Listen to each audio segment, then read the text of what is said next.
কতগুলো নেকি হবে আমাকে একটু বোঝায় কওনার নেকি হবে কয়টা? যদি আমার কোন উম্মত শুধু একটা বার জবান থেকে বলে সুবহান রাব্বিয়াল আলা, কতগুলো নেকি হবে? হযরত জিবরাইল বলেন, ইয়া রাসূলুল্লাহ, নবী গো, মা মিন মুমিনিন ওয়ালা মুমিনা ইয়াকুলুহা ফি সুজুদিহি আও ফি গায়রি সুজুদিহি, ইয়া রাসূলুল্লাহ, আপনার কোন উম্মত যদি শুধুমাত্র একটা বার সুবহান রাব্বিয়াল আলা কয়, সিজদার মধ্যে বলুক অথবা সিজদার বাহিরে যদি শুধু এই তাসবিহটা শুধু একটা বার যদি কয় সুবহান রাব্বিয়াল আলা, ওগো নবী, কতগুলো নেকি হবে জানেন? ইল্লা কানাত লাহু ফি মিজানিহি আফদালু মিনাল আরশ ওয়াল কুরসি ওয়া জিবালিদ দুনিয়া। ইয়া রাসূলুল্লাহ, আমি জিবরাইলের থেকে এই তথ্যটা শুনে নেন নবী গো, পৃথিবীর সমস্ত পাহাড়গুলো একত্রিত করে যদি মিজানের একটা পাল্লায় যদি রাখা হয়, খুব মনোযোগ দিয়ে শোনেন, পৃথিবীর সমস্ত পাহাড়গুলো যদি একত্রিত করে একটা মিজানের পাল্লায় যদি রাখা হয়, শুধু পাহাড় পর্বত নয় ও নবী, বিরাট বড় ওই কুরসিটাও ধরে যদি মিজানের ওই পাল্লায় রাখা হয়, শুধু তাই নয়, ইয়া রাসূলুল্লাহ, আল্লাহ পাকের আরশ আজিমটা যত বড়,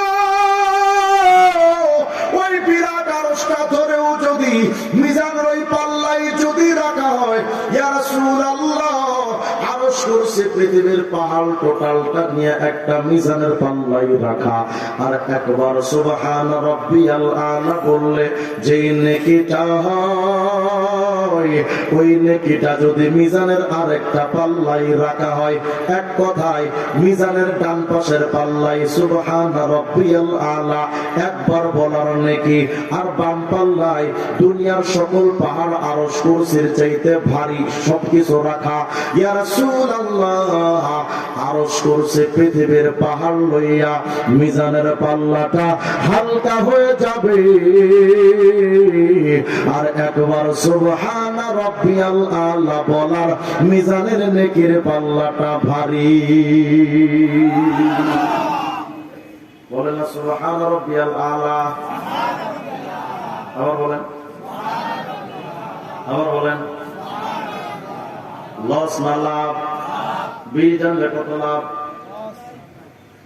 বরং বিড়ির উপরে প্যাকেটে লেখা ধূমপান স্বাস্থ্যের জন্য ক্ষতিকর। ধূমপান বিষপান, ধূমপানে মৃত্যু ঘটায়, ধূমপানে ক্যান্সার হয়। ওই গজব খাওয়ার জন্য আপনার এত সময়? মুরব্বী, দুইটা পায়ের তো একটা কবরে চলেই গেল, এখনো পর্যন্ত আপনি বিড়ির পেছনে এত নেশা, সিজদার নেশা, ওই তাসবিহ পড়ার নেশা, আর কবে আপনার অন্ত মননে তৈরি হবে আমার তো বুঝে আসে।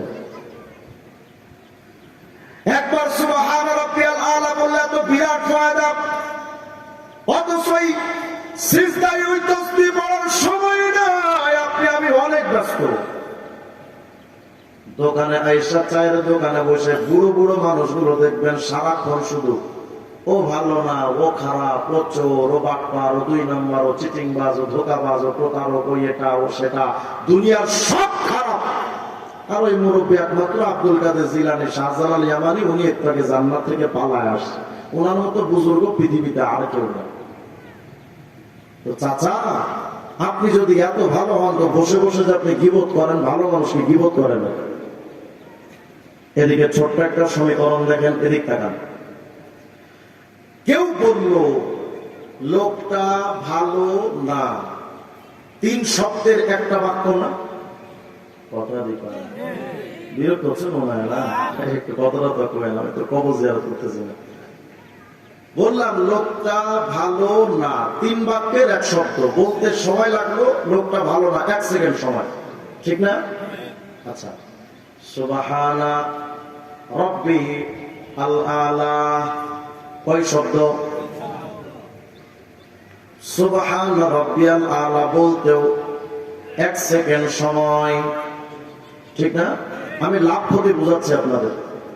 লোকটা ভালো নয়। 3 শব্দের এক বাক্য, 1 সেকেন্ড সময়। সুবহানা রাব্বিয়াল আলা, সুবহানা রাব্বিয়াল আলা বলতে 1 সেকেন্ড সময়। মাল ফারকু বাইনাল জুমলাতাইন, 2 বাক্যের মধ্যে পার্থক্যটা কি? একবার যদি বলেন সুবহানা রাব্বিয়াল আলা, এত বিরাট ফায়দা, আরশ কুরসি পৃথিবীর পাহাড়ের চাইতে ভারী নাকি? আর যদি বলেন লোকটা ভালো নয়, গীবতে একটা শব্দ বললেন, বেশি কিছু হবে না, শুধু একটা কবিরা গুনাহ, 7000 বছর জাহান্নাম। 1 সেকেন্ডের শব্দ লোকটা ভালো নয়, 1 শব্দের 1 বাক্যের এই শব্দটা, এই বাক্যটা একটা কবিরা গুনাহ, 7000 বছর জাহান্নাম। শাস্তি কি? হুজুর আকরাম বলেন, মারাজা বি রব্বি লাইলাতা উসরিয়া বি, মেরাজের রজনী আমি নবী যখন মেরাজে যাচ্ছি, মারারতু বিকওমিন লাহুম আযফারুম মিন নুহাস, আমি কিছু লোকদের পাশ দিয়ে যাচ্ছিলাম। আল্লাহর নবী বলেন, আমি তাদের পাশ দিয়ে যখন যাচ্ছি, তাকায়া দেখি লাহুম আযফারুম মিন নুহাস, তাদের হাতের মধ্যে নখ আছে, কিন্তু তামার নখ। বুঝতেছেন কথা? নখগুলো কি দিয়ে বানানো? তামা। তামা। এই তামার নখ দিয়া আমি নবী দেখতে পাচ্ছিলাম, ইয়াখমিশুনা ওয়ুজুহাহুম ওয়া সুদুরহুম, এই তামার নখ দিয়া তারা মুখের মধ্যে এমন ভাবে খামছায়া সমস্ত মুখের গোশতগুলো ছিঁড়ে ছিঁড়ে ফেলতেছিল, বুকের মধ্যে খামছায়া বুকের গোশতগুলো ছিঁড়তেছিল। আরেক বর্ণনায় আসছে ফায়াকুলুনা ফায়ালকামুনা, তারা ওই গোশতগুলো ছিঁড়ে মুখের মধ্যে দিয়ে খাচ্ছিল। আরেক বর্ণনায় আসছে ইয়াকুলুনাল জিব, মরা পশুর গোশত, দুর্গন্ধময় গোশতগুলো ছিঁড়ে ছিঁড়ে ওই মানুষগুলো খাচ্ছিল। আমি জিজ্ঞাসা করলাম, মান হাউলা ইয়া জিবরাইল, এর জিবরাইল কও, এই মানুষগুলো কারা যাদের এমন কঠিন থেকে কঠিন শাস্তি দেওয়া হচ্ছে? ওরা জিবরাইল, এই মানুষগুলো কারা কারা? হযরত জিবরাইল বলেন, ইয়া রাসূলুল্লাহ, হাউলাই আল্লাযীনা ইয়াকুলুনা লুহুমান নাস, ইয়া রাসূলুল্লাহ, এই মানুষগুলো হলো তারা দুনিয়াতে বসে বসে গীবত করত যারা। আপনার আমার কাছে তো গীবতটা কোনো অপরাধী মনে হয় না, আর গীবত করতে যে মজা, বিড়ি টানার মধ্যে যত মজা, গীবত করতে আরো বেশি মজা। দেখবেন যখন মানুষ গীবত করে তখন ভালোই লাগে, ভালোই লাগে, ভালোই লাগে। কারণ শয়তান যে মধুমা খায়। আর এই বুড়ো মানুষকে যদি আপনি বলেন, চাচা আপনি যেখানে বৈশাখ গীবত করেন, এগুলো কি আপনার কাজ?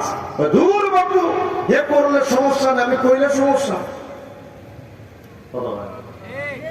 মানে গীবত করা যে বললে সমস্যা, এই চাচা এটা বিশ্বাসও করে না। আল্লাহর নবী আমার বলেন, এই মানুষগুলো, হযরত জিবরাইল বলেন, ইয়া রাসূলুল্লাহ, এই মানুষগুলো তারা যারা দুনিয়াতে বসে বসে গীবত করত। আরেকটা অপরাধ ছিল, ওয়ায়াকুনা ফি আরাদিহিম, ও নবী, এই মানুষগুলো হলো তারা দুনিয়াতে মানুষের ইজ্জত নিয়ে টানা হেঁচড়া করত যারা। আমাদের সমাজে তো মানুষ মানুষের ইজ্জত নিয়ে টানা হেঁচড়া করে না, করে না? দেখবেন যদি পাশের বাড়িতে একটা মেয়ের যদি ভালো কোনো জায়গায় বিয়ে ঠিক হয়, ওই মেয়েটার ইজ্জত কিভাবে নষ্ট করা যায় পাশের বাড়ির লোকেরাই চেষ্টা করে, ঠিক না? পাশের বাড়ির লোকজন একটু ধনী, তো বাস ও যখন দেখবে যে আমার মেয়ের বিয়ে হলো যেখানে, এই গরিবের মেয়ের বিয়ে হবে আরো ভালো জায়গায়, না এটা তো সহ্য করা যায় না। এবারে ছেলে পক্ষের কাছে লোকটা গিয়ে তার মেয়ের ব্যাপারে দুনিয়ার বাজে কথা, মিথ্যা কথা বলে মেয়ের ইজ্জত নষ্ট করে বিয়েটা ভেঙে দেয়। হুজুর আকরাম বলেন, শোনো, এই দুনিয়ার মানুষ যারা মানুষের ইজ্জত নিয়ে ছিনিমিনি খেলবে, তারা কিয়ামতে ওই গীবতকারীর মতো শাস্তি তারাও ভোগ করবে। কথাই কথাই তো মানুষের নিয়ে সমালোচনা করেন, ও খারাপ, সে খারাপ, এ ভালো না, সে ভালো না। আমরা আলেমরা তো কত ইজ্জত হামলার শিকার হয়েছে, কত ধরনের মিথ্যা অপবাদ দিয়ে আমাদেরকে গ্রেফতার করা হয়েছে। আমার নামে তো মামলা ছিল ককটেল বিস্ফোরণ মামলা, জীবনে ককটেল চোখেই দেখিলেন। দুনিয়ার মানুষ যেই যেই হালতে থাকবেন না কেন, মানুষের ইজ্জত দিয়া নষ্ট করার সুযোগ নাই। মানুষের ইমানদারের ইজ্জতের দাম কাবার চাইতেও বেশি। কাবা শরীফের চাইতে একজন ইমানদারের উম্মতের ইজ্জতের দাম বেশি। কোন সম্মান নিয়ে আপনি আঘাত করেন টের পান না। শুধু এই জবানটা দিয়া যদি একবার বলেন সুবহান রাব্বিয়াল আলা, তো বিরাট ফায়দা। শুধু তাই নয়, হযরত জিবরাইল বলেন ইয়া রাসূলুল্লাহ, যদি আল্লাহর কোন বান্দাই একবার কয় সুবহান রাব্বিয়াল আলা, আল্লাহ পাকের পক্ষ থেকে ওই বান্দার জন্য একটা স্পেশাল পুরস্কার আছে। সুবহানাল্লাহ বলেন না। পুরস্কারটা বোঝার আগে ছোট্ট করে বোঝেন। দেখবেন এই সামনে নির্বাচন আসতেছে না, দেখবেন কিছু কিছু সামসাদের অবস্থা নেতার জ্বালায় আর সামসাদের ঠেলায়। ঠিক আছে, সারাদিন শুধু নেতা নেতা, নামাজ কই, কালাম কই, রোজা কই, খাউন কই, গোসল কই, কিচ্ছু মনে থাকবে না। সারাদিন শুধু নেতার পেছনে দৌড়াবে। আমার নেতা যেখানে, আমি আছি সেখানে। তোমার নেতা যদি যাই জাহান্নামে, তুমি যাবো ওখানে। এই জন্য স্লোগান দেওয়ার ক্ষেত্রে কার পেছনে স্লোগান দিচ্ছেন, এটা দেওয়ার ক্ষেত্রে আগে হিসাব করা দরকার যে আমার এই স্লোগান, আমার নেতা যেখানে, আমি আছি সেখানে, দোয়াটা যদি কবুল হয়ে যায়, যদি কবুল হয়ে যায়, নেতা যদি জাহান্নামে যায়, তুমিও তো জাহান্নামে। সারাদিন তো নেতার পেছনে দৌড়, নেতার পেছনে স্লোগান দিলা লাভ নাই। কিন্তু যদি সেজদায় গিয়া মালিকের একটা বার যদি বলেন সুবহান রাব্বিয়াল আলা, কত লাভ জানেন? হযরত জিবরাইল বলেন ইয়া রাসূলুল্লাহ, আল্লাহর কোন বান্দাই যদি একবার কয় সুবহান রাব্বিয়াল আলা, সাথে সাথে আল্লাহ পাক ফেরেশতাদেরকে একত্রিত করেন।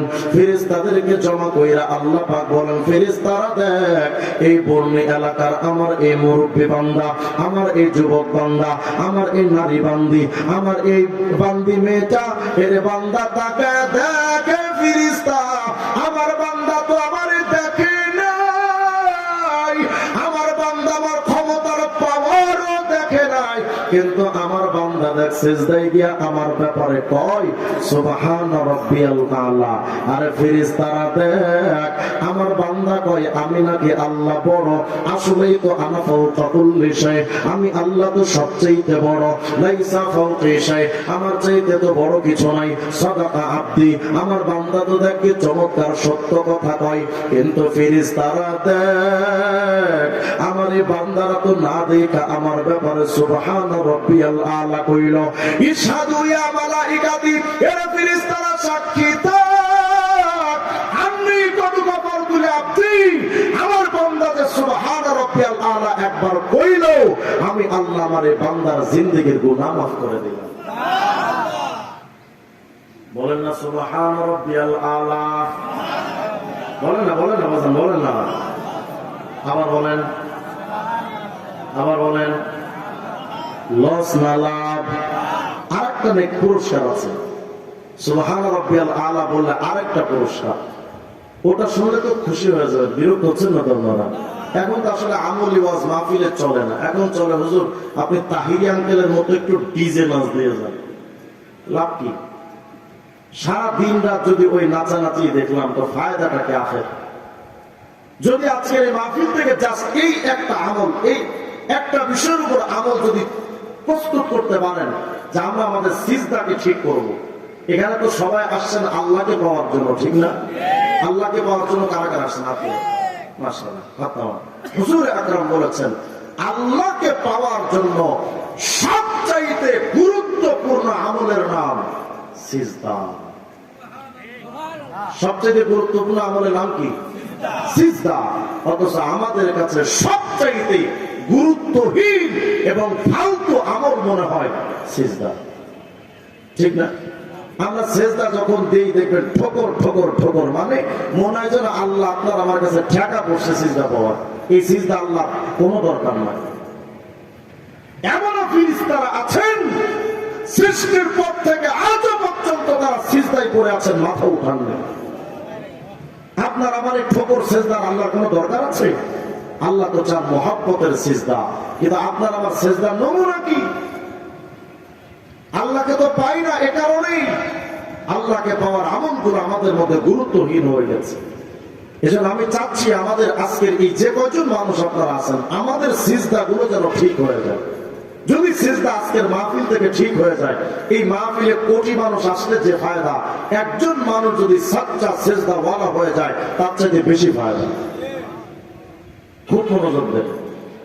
একবার সুবহান রাব্বিয়াল আলা বললে পৃথিবীর সমস্ত পাহাড় আরশ কুরসির চাইতে ভারী নাকি হবে? সুবহান রাব্বিয়াল আলা একবার বললে ওই বান্দার জন্য আল্লাহর পক্ষ থেকে ক্ষমার সিদ্ধান্ত। শুধু তাই নয়, হযরত জিবরাইল বলেন, ও নবী, আল্লাহর কোন বান্দাই যদি একবার কয় সুবহান রাব্বিয়াল আলা, ও পয়গম্বর, ওই বান্দার জন্য কিয়ামতের ময়দানে একটা মহা পুরস্কার, আশ্চর্যজনক একটা পুরস্কার আছে। বলেন সুবহানাল্লাহ। কি পুরস্কার? হযরত জিবরাইল বলেন, নবী গো, এই বান্দা যখন কিয়ামতের ময়দানে বিপদে পড়ে যাবে, ওই কিয়ামতের ময়দান তো বড় ভয়ঙ্কর, ওই ময়দানে আপন বলে কেউ নাই। কে তোমার নেতা, কে তোমার পীর, কে তোমার বাবা, কে তোমার মা, কে তোমার সন্তান, কে তোমার বিবি, কে তোমার স্বামী, আপন বলে ওই কিয়ামতের ময়দানে তো কেউ কারো আপন থাকবে না। আল্লাহ বলেন, নবী গো, ফাইদা নুফিখা ফিস-সূর ফালা আনসাবা বাইনাহুম, ইসরাফিল সিংহায় যখন ফুৎকার দেবে, কোন মানুষের মধ্যে কোন রিলেশন আর থাকবে না, সমস্ত সম্পর্কগুলো ডিসকানেক্ট হয়ে যাবে। আল্লাহ পাক বলেন, ও নবী, ওই ইসরাফিল যখন সিংহায় ফুৎকার দিবে, ওয়াতাদাউ কুল্লু যাতি হামলিন হামলাহা, গর্ভবতী নারীরা কখন যে গর্ভপাত করে ফেলবে তারা টের পাবে না। ওই ময়দানটা এত ভয়ঙ্কর, আসমানটা চূর্ণ বিচূর্ণ হয়ে তেলের মতো তেলের মতো গলে গলে পড়তে থাকবে। বুদ্ধিজীবী মানুষগুলো সব পাগল আর উম্মদের মতো দৌড়াদৌড়ি করতে থাকবে। সবার কণ্ঠে একটা আওয়াজ, নফসি নফসি, আল্লাহ শুধু আমারে বাঁচান, শুধু আল্লাহ আমারে বাঁচান। ওই কিয়ামতের ময়দানে আপন বলে কেউ কারো রবে না, কে ভাই, কে বন্ধু, কেউ কারো ওই কিয়ামতে আপন হিসেবে কাজে আসবে না।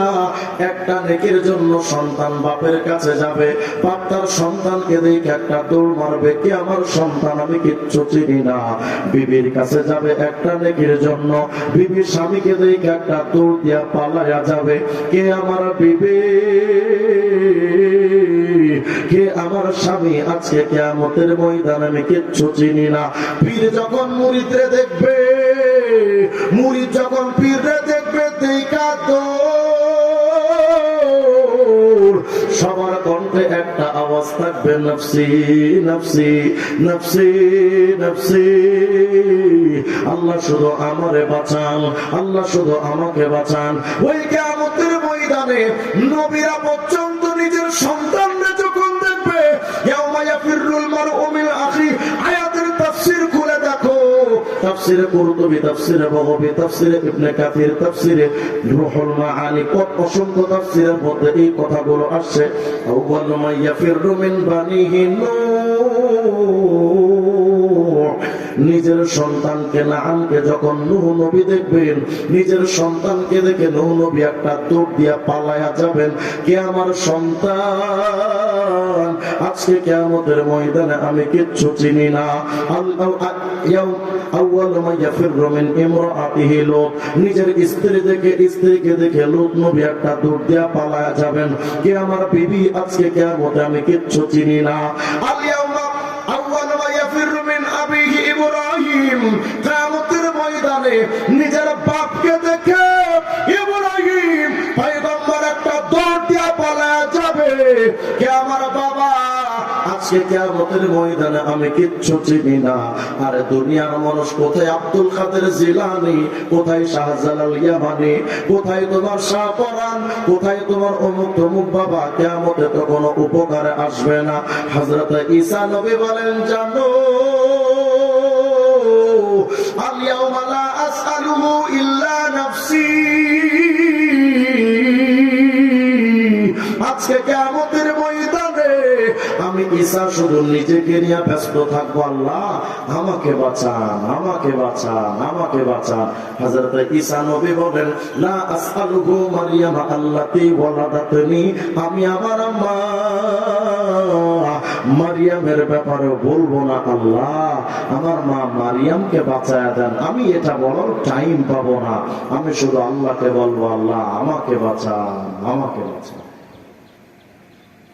ওই ময়দানটা তো এত ভয়ঙ্কর, আপন বলে তো কেউ কারো কাছে আসবে না। হযরত জিবরাইল বলেন, ইয়া রাসূলুল্লাহ, নবী গো, ওই বান্দাও যখন কিয়ামতের ময়দানে বিপদে পড়ে যাবে, আপন বলে কেউ রবে না। কোন বান্দা? যেই বান্দা দুনিয়ায় পড়তো সুবহানা রাব্বিয়াল আলা, ওগো নবী, ওই বান্দাও যখন কিয়ামতে একলা বিপদে পড়ে থাকবে, আপন বলে কেউ নাই, নবী কি হবে জানেন? কিয়ামতে জারগো মিকাইল কুল্লা ইয়াউমিল কিয়ামাহ, ওই বান্দার সাথে কিয়ামতের ময়দানে যখন সে একা একা দাঁড়ায় থাকবে, আল্লাহর ফেরেশতা মিকাইল ওই বান্দার সাথে দেখা করতে যাবে। আস্তে করে সুবহানাল্লাহ। দেখা করতে গিয়ে কি করবে? হামালাহু আলা জানাহি, মিকাইল ওই বান্দাকে এখন নিচের থেকে উঠায়া নিচের ডানার উপর উঠায়া নেবে। কোন বান্দা? যেই বান্দা বেশি বেশি পড়তো সুবহানা রাব্বিয়াল আলা, তারা নিজের ডানার উপর উঠায়া নিবে, নিয়া ফায়ুকিফুহু বাইনা ইয়াদাইল্লাহ, ওই বান্দাকে নিয়া মিকাইল ডানার থেকে নামায়া আল্লাহর সামনে দাঁড় করায় দিবে। সুবহানাল্লাহ বলেন না? আল্লাহর সামনে দাঁড় করায় বলবে, ইয়া রব শাফি'নি ফি, আল্লাহ তোমার এই বান্দার ব্যাপারে আমি মিকাইল আসছে একটা সুপারিশ নিয়া, আল্লাহ দেখেছি তোমার বান্দা দুনিয়াতে সুবহানা রাব্বিয়াল আলা বেশি বেশি পড়তো, আল্লাহ আজকে তোমার এই বান্দাকে দেখলাম কিয়ামতের সব মানুষের মতো ও অসহায়, আল্লাহ ওকে দেখা আমার খুব মায়া লাগছে, এজন্য আল্লাহ আমি আর সহ্য করতে পারি নাই, ওকে আমি ডানার উপরে উঠায়া তোমার দুয়ারে হাজির করলাম। ইয়া রব শাফি'নি ফি, আল্লাহ আমি মিকাইলের একটা আবেদন, তোমার এই বান্দাকে তুমি মাফ কইরা দাও। এবার আল্লাহ কি জবাব দিবেন? শাফাতুকা ফি, হে মিকাইল রে, তোমার সুপারিশটা কবুল করা হলো। সুবহানাল্লাহ বলে না? ইযহাব বিহি ইলাল জান্নাহ, মিকাইল আর দেরি করিস না, ওরে তাড়াতাড়ি ধর আমার জান্নাতে ঢোকায়া দে। একবার সুবহানা রাব্বিয়াল আলা বললে এত বিরাট ফায়দা। প্রতিদিন প্রতিটা সিজদার মধ্যে এই তাসবিহটা মিনিমাম কয়বার? কথা বলেন, আমরা পড়ি কয়বার? 3 বার, 5 বার, 7 বার। চাচা আমার ভূগোল পড়ান আপনি, 7 বার 9 বার আমরা পড়ি, 3 বারই ঠিক মতো পড়ি না আমরা। ইল্লা মাশাআল্লাহ 2-1 বান্দা থাকতে পারে, সেটা ভিন্ন সাবজেক্ট। অধিকাংশ মানুষ সুবহানা রাব্বিয়াল আলা কেমনে পড়ে? সিজদায় যাইতে যাইতে একবার সুবহানা রাব্বিয়াল আলা শেষ, সিজদার মধ্যে গিয়া কোন রকম যদি একবার বলতে পারে তো উঠতে উঠতে আরেকবার পড়ে, বা যাইতে একবার উঠতে একবার মাঝখানে একবার, 3 বার সুবহানা রাব্বিয়াল আলা। মানে সুবহানা রাব্বিয়াল আলা নিজে রিমান্ডে থাকে, আল্লাহ কোন খাটাসের কাছে তুমি আমার ফালাইছো। এটা আমাদের নামাজ। হায় হায় আফসোস, আফসোসের সাথে বলতে হয়, বুড়ো হয়ে গেছে, 70-80 বছর পর্যন্ত বয়স হয়ে গেছে, রাজনীতি কেমনে করতে হয় বুড়ো খাটাসরা ভালো করে জানে, বাড়ি গাড়ি কেমনে করতে হয় সব জানে, কিন্তু শুধুমাত্র নামাজ পড়তে জানে না। এমন বুড়ো খাটাস আছে না নাই? কথা কয় না দিন। কিছু কিছু বুড়ো মানুষ আছে দেখবেন নামাজ পড়ে কেমনে জানেন? আল্লাহু আকবার, এভাবে নামাজে দাঁড়ায়, একবার এদিকে আত্মরা চায়, একবার এদিকে তাকায়, একবার উপরে তাকায়, একবার নিচে তাকায়। কি দেখে? যে শয়তান আইসা ওরা ধোকা দেয়নি, শয়তানের আর কাম নাই, এটা ধোকা দিব, তো নিজেই শয়তান। কথা বলেন, 70-80 বছর বয়স হয়ে গেছে আপনার, আজ পর্যন্ত আপনি নামাজটুকু শুদ্ধ করতে পারলেন না, তা আপনি শয়তান মতো কি নেই, আপনি তো টাটকা হরমোনি মতো শয়তান। আশ্চর্য ব্যাপার। আর এদিক ওদিক তাকাবে না তো করবে কি? সূরা কালাম তাসবিহ তাহলিল যা পড়তো এটাও তো জানে না কি পড়া হয়, ও জানে নেতার পেছনে স্লোগান কেমনে দিতে হয়, সব জানে, কিন্তু শুধু মালিকের সিজদা দিতে জানে না, তাসবিহ পড়তে জানে না, সূরা কালাম জানে না। দুই একটা সূরা কালাম যা জানে, ও যদি পড়তে বলেন যে চাচা একটু পড়েন তো, ও যা পড়বে ওটা বোঝার কায়দা নাই, ওকে বাঙালি না রোহিঙ্গা। আমার এক মুসল্লিকে একবার আমি বলছি, ভাই তুই একামত দেন তো। হে একামত দিতেছে কেমনে জানেন? আল্লাহু আকবার, আল্লাহু আকবার, লা ইলাহা ইল্লাল্লাহ মুহাম্মাদুর রাসূলুল্লাহ, কাটকা মাতারি সালা, কাটকা মাতারি সালা, একামত দেন। বিশ্বাস করবেন না মনে হয় যে আর ভাবতে জানে বানিয়ে বলতেছে, আল্লাহকে সাক্ষী রেখে বলছি এই শব্দই বলেছে কাটকা মাতারি সালা। কত বড় মাতারি এটা চিন্তা করতে।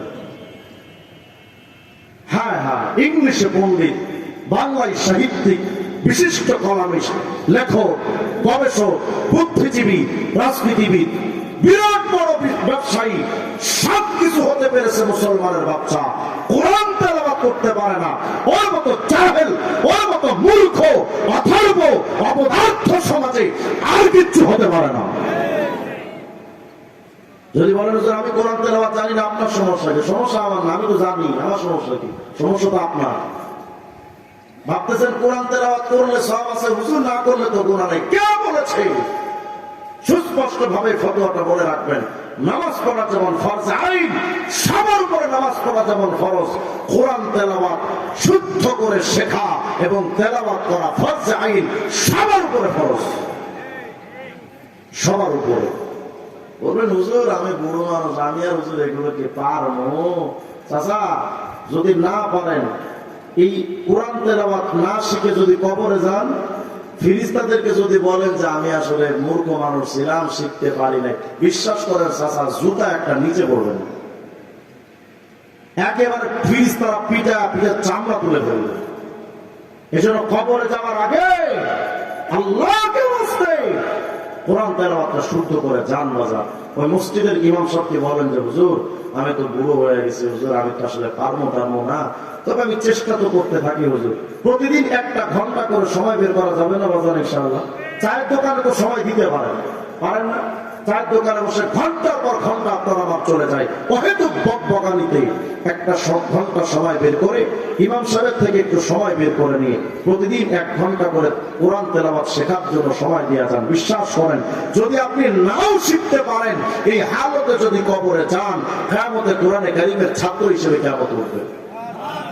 আর যদি না শিখে চেষ্টাও না করেন, বিশ্বাস করেন বাজারে কোরআন শরীফ আপনার বিরুদ্ধে আল্লাহর আদালতে মামলা দায়ের করবে। আমি আপনাকে নসিহত করছি না, এটা ধমক নয় বাজান, আমি আপনার বিবেকটাকে জাগ্রত করতে চাচ্ছি। 70-80 বছর হয়ে গেছে, আজও পর্যন্ত আপনি আল্লাহ পাকের কোরআন তেলাওয়াত শিখতে পারলেন না। এটা জীবনের সবচেয়ে বড় ব্যর্থতা, আপনার সবচেয়ে বড় ব্যর্থতা। চেষ্টা করবো তো ইনশাআল্লাহ। একবার সুবহান রাব্বিয়াল আলা বললে 7 জমিয়াত সকল পাহাড়ের চাইতে আর কুরসি সবকিছুর চাইতে ভারী নাকি? একবার সুবহান রাব্বিয়াল আলা যদি বলেন, আল্লাহ পাকের ক্ষমার সিদ্ধান্ত, কিয়ামতের ময়দানেও ক্ষমার সিদ্ধান্ত। আজকে থেকে আমি আপনাদের থেকে একটা ওয়াদা নিতে চাই, আজকের বর্ণের মাহফিল থেকে। আমার যত ব্যস্ততা থাকুক আর যত ডিপ্রেশন আর পেরেশানি থাকুক, আজকে থেকে আমি আমার কোন সিজদায় মিনিমাম কম পক্ষে 5 বার সুবহান রাব্বিয়াল আলা বলার আগে দুনিয়া উল্টে গেলেও আমি মাথা উঠাবো না, এমন পাক্কা ওয়াদা দিতে পারেন? কে হাত তোলেন? ইনশাআল্লাহ। যত ব্যস্ততা থাকুক, পারবো তো ইনশাআল্লাহ? যদি এই একটা আমল যদি আজকে এখান থেকে নিয়ে যেতে পারেন, তো বাস এই মাহফিল কামিয়াব। শুধু এই একটা আমল, এক বক্তার কাছ থেকে একটা দুইটা করে শেখেন, বেশি শেখার দরকার নাই। বেশি শিখলে কোনোটাই মনে থাকবে না। আমার আলোচনা থেকে জাস্ট আমি একটা আমল আপনাদেরকে দিয়ে যাচ্ছি। আমার কোন সিজদা আজকে থেকে, আমার সিজদা যেন ফালতু সিজদা না হয়। আজকে থেকে আমার সিজদাটা যেন প্রাণবন্ত সিজদা হয়, মন মাতানো মহাব্বতে ভরপুর এক সিজদা। যখন সিজদা দিবেন তো কল্পনা করবেন আনতা আবুদাল্লাহ কাআন্নাকা তারা, কল্পনা করবেন যে আমি সিজদা দিচ্ছি আর আমি আমার আল্লাহকে দেখতে পাচ্ছি, যে আমার আল্লাহ আমার সামনে, আমি আমার আল্লাহকে সিজদা দিচ্ছি। একান্তই যদি এই ঈমান তৈরি না হয়, অন্তত এটা মনে রাখা চাই যে আল্লাহ আমাকে দেখছেন, আমি তার সামনে গোলামের সিজদায় পড়ে আছি। আচ্ছা বলেন তো, আল্লাহ যদি সরাসরি আপনার সামনে দেখা দিতেন আর আল্লাহ যদি বলতেন তুমি সিজদা দিলে আমি খুশি হব, আল্লাহকে দেখে সিজদা যখন দিতেন তখন কি মাথা উঠাতেন? আল্লাহ তো দেখতেছেন ঠিক, হয়তো আপনি আমি দেখতেছি না, আল্লাহর সামনে তো সিজদা দিচ্ছি। তাহলে আজকে থেকে এটা কল্পনা করা দরকার, আমি আমার মনিবের সামনে, আমার মালিকের সামনে সিজদা দিচ্ছি। মন মাতানো একটা সিজদা, মুহাব্বতের খাজানা ভরা একটা সিজদা। বিশ্বাস করবেন, শামসুল হক ফরিদপুরি রহমতুল্লাহ আলাইহিদের মতো বুজুর্গ যারা আগের জামানায় ছিলেন, এমনও সময় তাদের যেত 2 রাকাত নামাজের 4টা সিজদায় তাদের পুরো রাত কেটে যেত, পুরো রাত কেটে যেত। আর আপনার আমার 10 রাকাত নামাজ 4 মিনিটে খতম, 10 রাকাত নামাজ। আমাদের মধ্যে আর বুজুর্গ আকাবের আসলাফের মধ্যে তফাৎটা এখানে। আজকে থেকে আমরা এই সিদ্ধান্তটা নিব ইনশাআল্লাহ, যত বেশি সম্ভব লং টাইম, দীর্ঘ টাইম মালিকের সিজদা করে তারপরে কবরে আল্লাহর কাছে গিয়ে যেন বলতে পারি, আল্লাহ আমরা বেশি কিছু আনতে পারি নাই তো। আচ্ছা যারা এখানে আছেন, নিজের বিবেকের কাছে প্রশ্ন করেন তো, কবরে যাওয়ার পরে, হাসরে দাঁড়ানোর পরে আল্লাহ যদি আপনাকে জিজ্ঞেস করেন, আব্দুল্লাহ তুমি আমার জন্য কি এনেছো, বলেন তো আপনি কি জবাব দিবেন? নিজের বিবেকের কাছে জিজ্ঞেস করেন। আজও পর্যন্ত কিছু তো তৈরি করতে পারি নাই, আজকে থেকে শুধু সিজদাটাকে ঠিক করে নেই, আল্লাহর কাছে গিয়ে যেন বলতে পারি, আল্লাহ আমরা তো মূর্খ সূর্খ মানুষ ছিলাম, আল্লাহ দুনিয়ার মধ্যে অনেক ঝুঁক ঝামেলা করে থাকতাম, বেশি কিছু তো আনতে পারি নাই, কিন্তু ওই রিজওয়ান রফিক একদিন ওয়াজ করছিল একটু সিজদা করার জন্য ভালো কইরা, আল্লাহ এরপর থেকে আমি এই 100টা সিজদা দিছিলাম, আল্লাহ তোমারে মন ভইরা কয়েকটা সিজদা দিছিলাম, এই কয়টা আনছি, এটা ছাড়া আমার আর কিচ্ছু নাই। আল্লাহ পাক এই সিজদার বিনিময়ে আপনাকে মাফ করে দিতে দিব তো ইনশাআল্লাহ। জানি তবে কোনো মাজারে গিয়া না, কথা হয় এখন তো মানুষ মাজারে গিয়া সিজদা দেয়, বিভিন্ন দরবারে গিয়া সিজদা দেয়। সিজদা হবে শুধুমাত্র কার? ওয়া ইন্নাল মাসাজিদা লিল্লাহ। সিজদার অঙ্গগুলো, সিজদার জায়গাগুলো সব শুধুমাত্র কার? আল্লাহ। আল্লাহ তাআলা যেন আমাদের সবাইকে এই সিজদাটা ঠিক করে কবরে যাওয়ার তৌফিক দান করেন, বলেন আমিন। আমাকে আজকের মাহফিলে উচিত ছিল, আমাকে আফজাল ভাই ওনারা বলতেছিলেন, আজিজ ভাই ওনারা বলতেছিলেন যে আপনি মাগরিবের পরে, আসরের পরে, এশার পরে একটু সময় দেন, কিন্তু আসলে আমার এশার পরে মাহফিল হলো কুষ্টিয়া শহর, পরে যাবো ওখান থেকে খোকসা। এই জন্য যদি আমি দেরি করে যাই ওদিকে মাহফিল গুলো বরবাদ হয়ে যায়। এই জন্য আমি ওনাদের কাছ থেকে অনুরোধ করে এই সময়টা আমি আগে ভাগে নিয়ে আপনাদের থেকে বিদায় নিচ্ছি। মানুষ কম এটা বিষয় না, কিন্তু যদি আমার এই আলোচনায় জাস্ট একটা মানুষ যদি তার সিজদাটা পরিবর্তন হয়ে যায়, বাস আমি মনে করবো যে আমার আলোচনাটা সার্থক হলো, আয়োজনটা সার্থক হলো, আপনাদের শোনাটাও সার্থক হলো। আল্লাহ তাআলা যেন আমাদের সবাইকে কথাগুলোর প্রতি আমল করার তৌফিক দান করেন। আজকে এখানে রেজাল্ট করেন আবরার, বাংলাদেশের একজন জিন্দা মানে কিতাব যাকে বলা হয়, জিন্দা কিতাব। আলহামদুলিল্লাহ তিনি আসবেন, সাইদ আহমদ তরফ আসবেন, কারি সাইদুল ইসলাম আসাদ আসবেন, আরো অনেক আলোচকরা, বড় বড় উলামা হযরত আজকে আসবেন। আমরা সবাই দিল মন দিয়ে ইনশাআল্লাহ আখিরে মুওয়াজ্জাত করে তারপর